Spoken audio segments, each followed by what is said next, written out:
so far as the justice system is concerned? Our latest developments with respect to the implementation of the rule of law in the Philippines. Itong nakaraang araw, ang successful deportation ng dating mambabatas Arnie Tevez mula Timor-Leste ay isang ebidensya kung paano magkakaroon ng koordinasyon at magtutulungan ng mga iba't ibang bansa para magkaroon ng mas magandang paglaban at pagsugpo ng kriminalidad kung saan man mangyari yan. Ito ay isang best example ng rule of law at yung implementation ng lahat ng mga legal arsenal para ho ang pagkakataon na may presenta ng lahat ng partido, kasama na ho ang akusado, yung side nila sa bagay na to, para tumakbo na ho yung gulong ng katarungan, kumbaga, the wheel of justice. Nabinbin po yan ng 2 taon kasi umalis po ang dating mambabatas Arnie Tevez at finally na pabalik po natin siya sa pamamagitan ng deportasyon. Ito po ay isa sa mga legal na paraan kung paano mapapabalik ang isang pugante para harapin ang kanyang mga sakdal sa harap ng ating mga hukuman.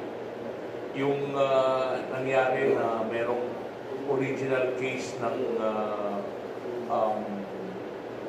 nagpagkakaroon niya ng extradition ay isa lamang sa mga proseso yun. Pero from day one, yun hong deportation had been there and we've been asking the Timor-Leste government to exercise that executive and administrative procedure, considering that when the passport of former Congressman Arnie Tevez was cancelled, he became an undocumented foreigner or alien in Timor-Leste.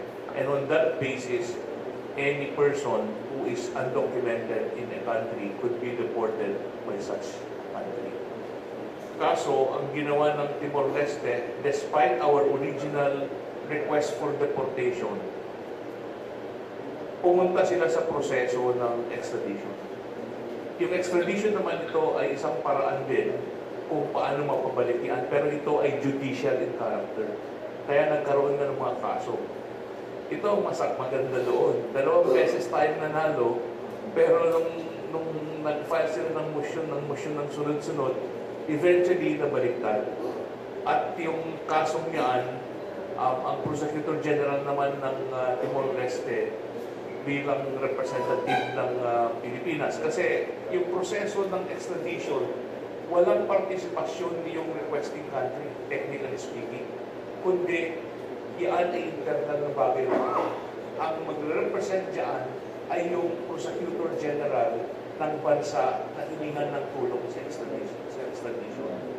Kung sa atin, para lang magkaroon ng klarong explanation yan, kung meron isang bansa na maghingi ng extradition sa atin, ang magre-represent ng bansa na yan ay ang ating Prosecutor General dito, yung legal ng ating Office of State Counsel na nasa ilalim din ng DOJ.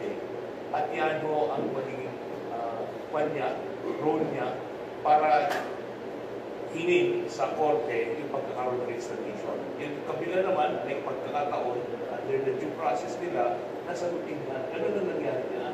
Pero, sa ilalim niya, over and above all of these developments, nandyan at naghihintay lamang ang deportation because he had been an undocumented alien from day one. Now, the question that we raise is why? Why is it that it took them 2 years? That is a question that would be best answered by them. At tayo naman bilang kapwa sovereign state, independent, rinirespeto natin yung proseso ng Timor-Leste. At yung finally, nakita nila na mas maganda para sa kapakanan nila at sa mukha nila sa world community na siguro gawin na nila yung executive function na yan, na discretionary sa kanila. Bakit? Kasi lumalabas na parang sila ay kanlukan ng mga kurante. Sila ay kumukukup sa mga kriminal. And this is a heinous crime. And we have to understand na itong Timor-Leste is a newly created country because of efforts by the United Nations. Carved out yan sa Indonesia. So, nung pag-carve out niya, because of efforts ng international community, they have this desire na dapat sila yung naninibabaw, champion sila sa human rights protection and promotion. And here comes that irony. How would somebody in the country who wishes to champion human rights protection and promotion be the haven of criminals with respect to that? So, parang nangyari nagkaroon ng fight of determination yung executive branch ng gobyerno nila na gawin na natin ito. Kaya tingnan ninyo yung rason nila kung bakit ginawa yan. Una, sabi nila may threat daw sa national security. Tama. Pangalawa, it's causing disruption. Tama din. Kasi nga, imagine mo, sa lapit yan sa atin o sa mga ibang bansa pa, maraming nagsasabi na gusto pumunta ng tayo doon. Pwede pala tayo makanunin ng mga yan.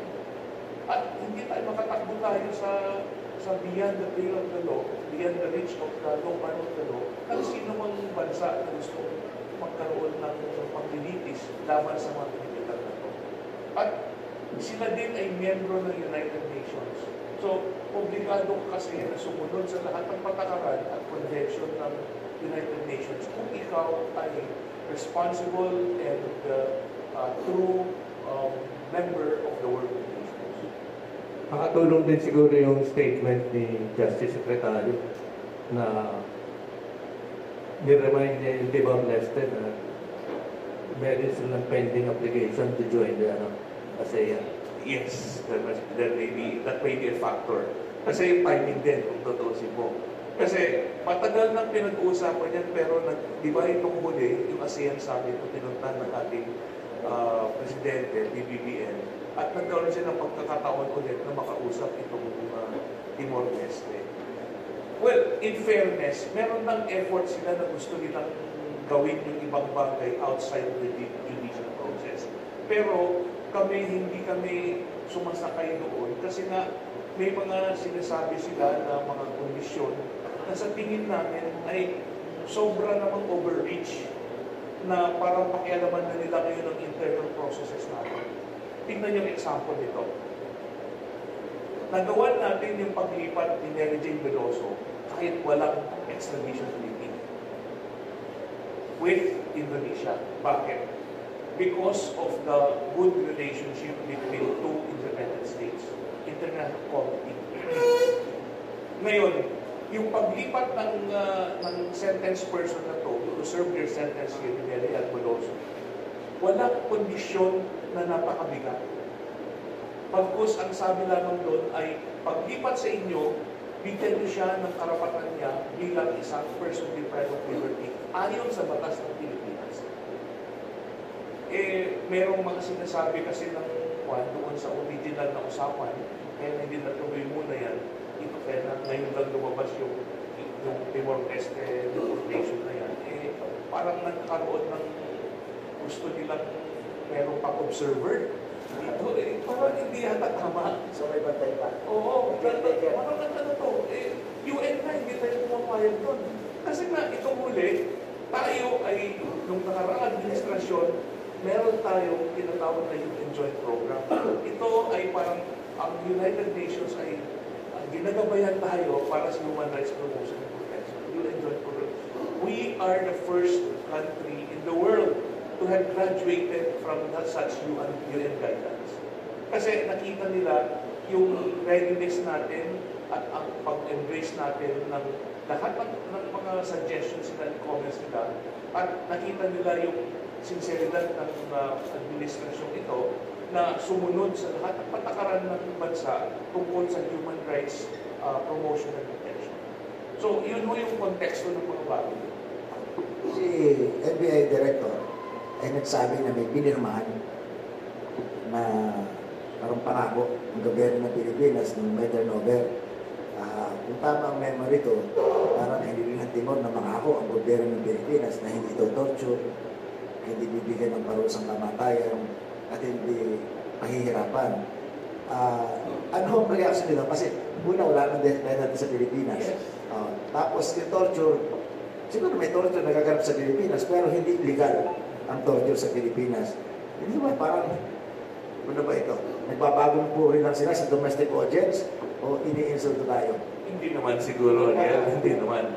Let's give them good faith. Sila ay nagpapakitang gilas lamang. So world community din. Na finally sumunod sila sa uproar na kailangan mong sumunod sa lahat ng patakaran ng world community tungkol sa pag-protection at pagkakaroon ng magandang implementasyon ng human rights sa bawat bansa. Yung pagbigay nila ng kondisyon na yon, kung tutusin mo, it's a superfluity eh. Kasi ang Pilipinas, tayo ang unang signatory ng Universal Declaration of Human Rights.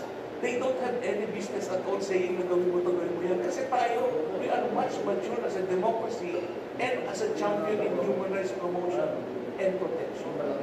Sila, bago pa lamang sila eh. In fact, kung tutusin mo, they just graduated from a situation of war. Nag-rebelde na damihan yung mga leaders dyan eh. So, hindi natin alam kung ano yung sistema nangyari sa war of independence nila para makuha nila yung pagiging sariling bansa nila. Pero at the end of the day, kung tutusin mo, our democracy is much more mature than them. Our political system is established and firm and working. Sila, kung tutusin mo, parang work in progress pa eh. In fact, yun ang rason kung bakit papaiba-iba yung rules nila doon sa appeal na to. Kasi nanalo ka na, and then nagkaroon ng change ng rules in the middle of the game. Kaya we were so frustrated. But we had to respect their processes because that is integral to them. And that is pursuant to their rights as an co-equal country, equally sovereign and independent for us. Kailan ba magde-decide ang ASEAN? Ongoing pa yung application. Yes, sir. Kaso ni Congressman Teves. When will he be detained while awaiting for the trial, number one? Number two, ano po ang forecast ninyo? Gaano katagal yung magiging paghulog ng trial considering na 2 taong mahigit na po simula nung nangyari yung pagpatay kay ex-governor. At yung dalawa muna. Okay. Yung issue, sir, na kung saan siya ititine, no? Right now, he's under detention sa NBI prison facility, which just happened to be in Bucor. Building 14. Bakit? Kasi nga ginagawa yung building ng NBI dyan sa TAF eh. So, since yung TAF dati ang lugar ng prison detention facility ng NBI, nagkaroon ngayon ng isang MOA between Bucor at saka NBI na parehas na sila ng DOJ para bigyan sila ng lugar doon at doon dalhin yung mga lahat ng detention prisoners ng NBI. Kaya nandun siya. Now, hindi yan ang permanente pagkatitiitan sa kanya habang nakatitinig. I'm not talking about conviction kasi bilibig yan pag na-convict siya. While undergoing trial, unless mabigyan siya ng bail, kasi non-bailable yung kaso niya, siya ay makukulong ngayon, depende kung saan siya i-commit ng mga korte kung saan may mga kaso. Kasi as we speak, lahat ng mga kaso yung tumatakbo na eh. Kahit hindi siya nahuli, siya lang ay magkakaroon ng sariling arraignment para sumabay na rin yung ebidensya dapat sa kanya. At yun ang magiging takbo ng proseso tungkol sa pag-ikong lugar ng pagpagpilitan sa kanya. Now, ang tanong, paano naman yung takbo ng kaso? Alam mo, hindi ko ang kasong to ay controversial at malalaking tao involved at nakita na para this is one of the worst examples ng abuse of power, kung tama yung charges. Yan ay isang bagay na bibigyan din ng pansin ng ating mga hukuman dahil lahat pare-parehas ang pagtingin ng batas natin sa kanino man eh. So, before the eyes of the law, everybody is treated as equal regardless of creed, color, or religion, or political affiliation. So, hindi siya bibigyan ng special treatment na unahin yan. Kasi kahit na ibang pobreng detenido din dyan, parehas naman silang deprived of liberty eh. So, parehas na tatakbo yan ayon sa mga docket ng ating korte at ayon sa docket ng ating mga prosecution.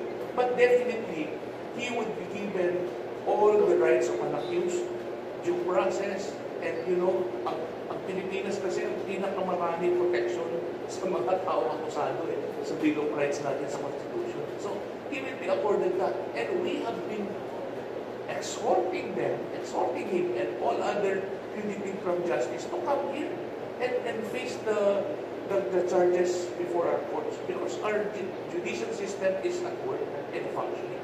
Marami na rin pong naging development yung kaso nito because yung ibang mga akusado na nasa kustodiya na ng pamahalaan, yung iba po dito bumaliktad na rin, nag-recant na rin sa kanilang mga naman ng mga testimony. Naka-apekto po ba ito dun sa pagiging malakas ng kaso laban sa dating kongresista, number 1. Number 2, apart dito sa krimen na hinaharap niya sa pangkasalukuyan, there were also instances in the past na alam naman po natin, merong ginagamit na platform yung congressman sa Facebook, yung kanyang mga live broadcast, etc.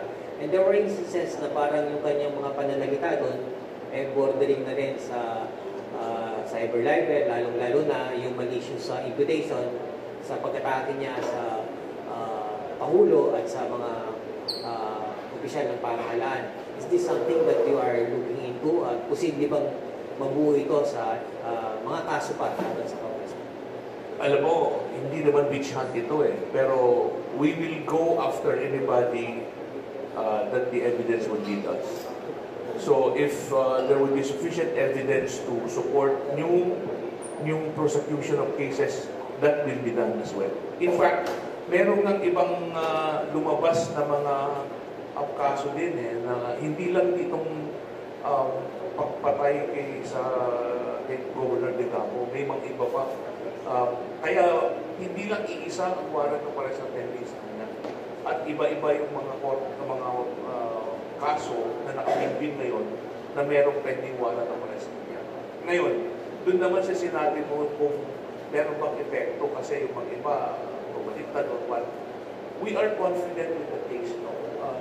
Nakita din namin and we have full faith doon sa trust and confidence doon sa mga prosecutors natin who were able to sift through the evidence and determine na meron silang prima facie evidence of reasonable certainty of conviction. Ibig sabihin lamang yan na ang prosecution nila ay hindi lang nakaangkla sa testimonya ng mga tao, kundi merong real evidence yan, merong scientific evidence yan na tumutugma sa lahat ng teorya nila. So, we are confident kasi ayaw na namin yung lahat ng mga nakaraang cases before kasi nakadamihan sa atin base sa kwento or base sa pagsasalita ng witnesses. And yung human memory is full of human frailty. Pwede madagdagan, pero makulangan. Kaya ako, ang isa sa mga number 1 initiative ng ating pamahalaan ngayon, and this is one of 3 pledges that were made by the Philippines during the Universal Declaration of Human Rights 75th Anniversary Celebration in Geneva. Yung una, yung pagkaroon na ng sarili nating mandato na instead na rinagayin tayo, sarili na natin, yung Special Committee on Human Rights Coordination under the Office of the President and the DOJ as co-chair. Pangalawa, yung pagkakaroon ng 5-year Philippine Human Rights Plan. At yung pangatlo, itong napaka-importante. Ito yung pagkakaroon natin ng Forensic Institute. Itong Forensic Institute na ito siya ay magbibigay sa atin ng pagkakataon at kakayahan na magkaroon ng science-based investigation and prosecution.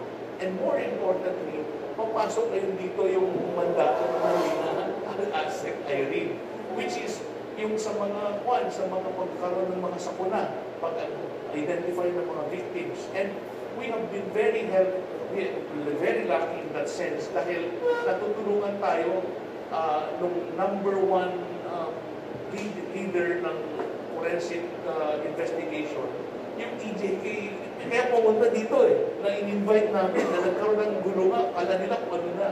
Yung special rapporteur ng EJK, si Dr. Celestine Barbins, meron na silang, nakatatlo na po kami na training under their guidance with the Australian Embassy para magkaroon tayo ng mas maraming mga forensic scientists at doctors. You will not realize it na dadalawa lamang ang internationally recognized forensic expert tayo. Si Dr. Fortun at saka si Dr. Villucilante yan. And we are trying to expand that para mas maganda ang investigation natin.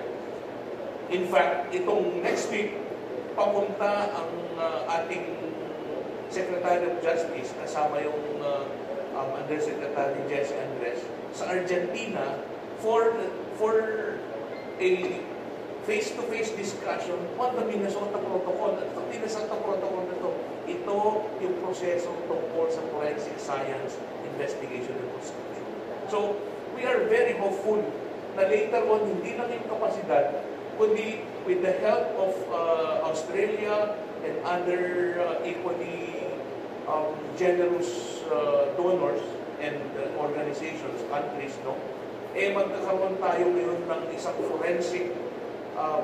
forensic agency na siya ang haharap sa bagay niyan, hindi lang para sa criminal investigation and prosecution in Pilipinas, kundi magiging hub tayo ng Southeast Asia. Yun ang gusto namin mahabol. And then we are particularly thankful to Australia and then US also, and India. India is very much in the forefront of forensic science investigation.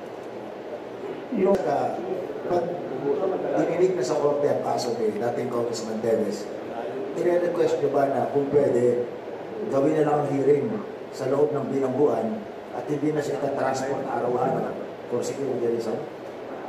Good point, Ariel, no?